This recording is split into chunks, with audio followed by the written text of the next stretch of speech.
Hey, what's up people, welcome back to Dr. Tech. So in my last video, I pretty much established the fact that the iPad Pro is the king of the tablet world. With all due respect to Android OEMs like Samsung and the likes of Huawei until a few months back, they really do make exceptional hardware. But Google's lack of efforts into making the Android experience on tablets better kind of renders them handicapped in this race against Apple's polished iPad OS. So yeah, the iPad Pro is pretty much miles ahead in the category of the best tablet to exist, but it does come at a premium price.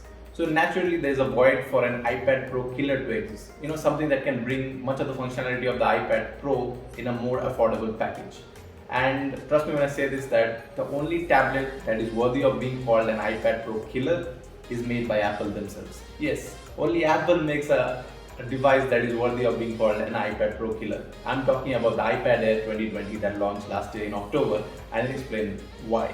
So the 2020 iPad Air comes in only one 10.9-inch size. It comes in the exact same chassis as the iPad Pro from 2018, and like the Pro, it has an all-aluminum body with the squared-off edges, which gives it a very premium look. The squared-off edges also means that the iPad can stand flat on a table.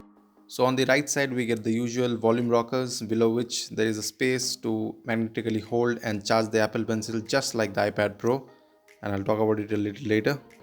So on top we get the speakers along with the power button, which doubles down as Touch ID, more on that later.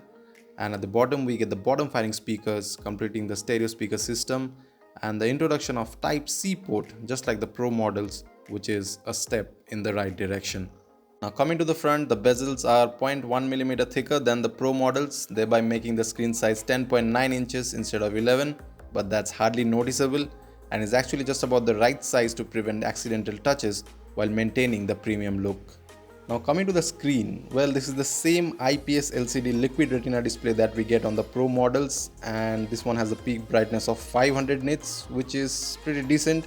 I've had no problems using it outdoors as well. And the color calibration, as you expect Apple to do, is excellent, and using it side by side with the iPad Pro makes me realize that there are absolutely no compromises here. It's a gorgeous screen with excellent viewing angles, and overall media consumption on this thing is a total joy. So yeah, thumbs up for the screen. So just like the iPad Pro, we get the same Magic Keyboard compatibility on the iPad Air and also support for Apple Pencil. Just like the Pro models, the Apple Pencil attaches itself magnetically on the right side here, just below the volume rockers, and it also charges itself in the process. And here too you can make use of all the functionality of the Apple Pencil, while taking notes, doing digital sketching and designing and whatnot. And I think it's a very important part of the whole iPad experience, though just like the iPad Pro, you have to buy the Apple Pencil separately here too. Now let's talk about performance. Now we get the A14 Bionic chipset here, just like the iPhone 12 series, and it is Apple's first chipset made on the 5nm architecture. Technically it is the newer chipset, though the iPad Pro's A12Z has more CPU and GPU cores, meaning it should be better at multitasking and graphically intensive tasks like photo and video editing. Now let's take a look at the benchmark scores. As you can see, the iPad Air actually beats the iPad Pro in single-core performances, while being not too far on the multi-core performance either. The 4GB RAM we get here is slightly less compared to the 6GB on the Pro, but it's got enough juice to handle everything thrown at it, and multitasking works like a charm here. So to check out the performance, I tried gaming here and I played graphically demanding games like Asphalt 9 and Black Desert Mobile, and trust me when I say it, it works like a charm. They run seamlessly even when set to ultra high graphics, just like the Pro would, and even the RAM management is excellent as it keeps all the apps in the memory. So honestly, performance wise, the iPad Air is just as good as the Pro, if not better.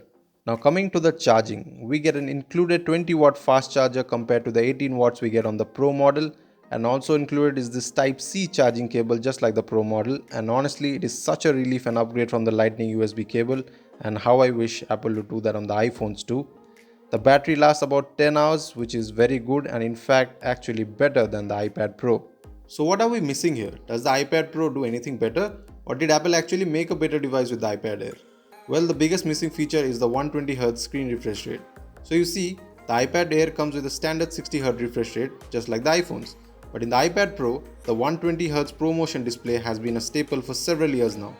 Now if you haven't used a fast refresh rate screen, it does not matter at all, and most people in the iOS world have not. But if you're used to it, it certainly makes a difference as the higher refresh rate makes the experience buttery smooth in games, sketching, and overall UI experience. Even the Apple Pencil has less latency in the iPad Pro. But like I said, unlike Android flagships where higher refresh rate screens are common, most people in the iOS world have not used ProMotion and therefore it does not make a huge difference. Next, we do not get the quad speakers like the iPad Pro, but the stereo speakers here are loud enough. Here's a sample.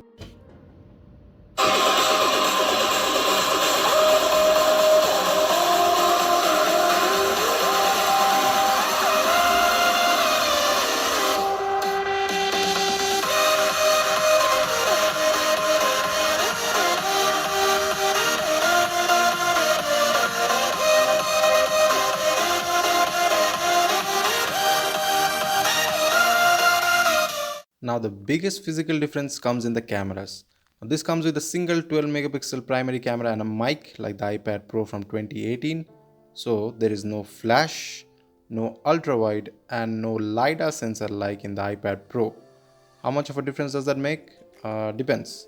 Most people, I suppose, do not do serious photography on the iPads, so yes, you do not get to take ultra wide shots. The flash and the LiDAR are not really that important. As I said, portrait mode on the back of camera is still not available on the Pro model, so the only use case scenario I could find of the LiDAR is more accurate measurements in apps like say the Measure app, though the Air kind of does it for me. So how good is the main camera? Well, it works perfectly fine for scanning documents, and if you wish to take photos, I think it is still very capable. Here are a few shots I took, and honestly it has been very impressive.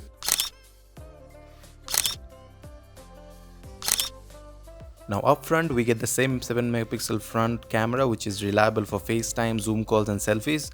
There is no portrait mode however. Also there is no Face ID. For biometrics we get a Touch ID built into the power button which works perfectly in any orientation, and in this age where Face ID does not work with masks on, it's debatable whether this is an upgrade or a downgrade to not get Face ID. Next, since we get only one size, somebody looking for a bigger iPad has to get the Pro model. Another thing to remember is that the iPad Pro has a base storage of 128 gigs while the iPad Air gets 64 gigs base storage that costs 54,900. Next you get a 256GB variant and this costs 69,000, so yeah, there is no 128GB variant, which is a bummer. Lastly, we get new color options in the iPad Air.